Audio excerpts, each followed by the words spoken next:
What's going on, guys? I'm Jono, this is Ciaran. We're here at PAX as part of the Explosion Network, bringing you the best coverage of the event. Wouldn't you say so? I think so. I've not seen anybody else make better content. So we're going to talk about Projection, which is one of the Indie Showcase winners of PAX this year, the Aussie studio out of Sydney, 4-man team. And Projection is a 2D platformer based on some really interesting use of light mechanics. Do you want to explain how you found it? Yeah, so you play through as almost this shadow puppet girl, and you run through the world. It's all like a black environment on a solid colourful background almost. You use mainly controls to control the girl, but with the right analog sticks, you control the position of the light in the area, and doing so creates new platforms to use, creates different boxes, changes the environment.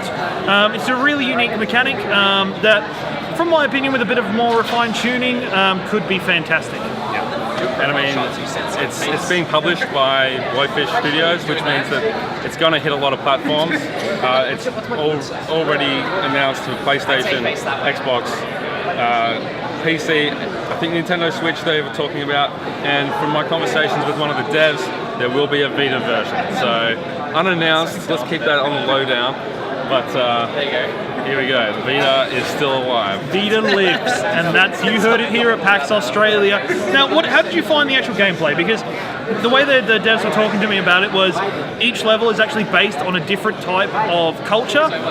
So this was more like a Sri Lankan kind of Indonesian. Yeah. That was the one.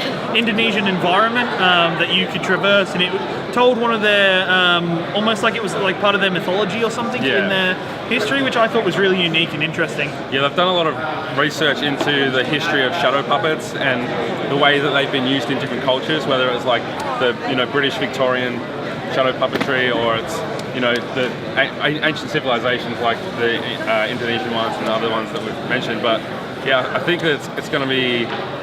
It's not going to be educational, but I think it's going to have a diverse story element to it as well. It's pretty cool. For something that's so simple to, tell a story just through little things that happen here and there, it's quite cool. And as for the gameplay, I found it there was one section that was really challenging to me. I couldn't figure out how to get the platforms exactly how I wanted, but when I did figure it out, it made me feel super smart. So I think that they've got that a pretty good tension between being just a good difficulty level at the moment.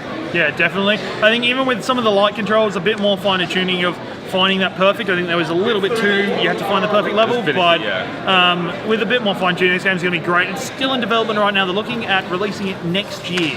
So hopefully we will see that on our consoles next year. And PC. And PC, which is just a big console. I guess so. Damn straight it is. Thank you very much for tuning in once again to Explosion Network's coverage of PAX Australia. I'm Ciaran, at your boy Ringo. This is Jono himself. Thank you very much.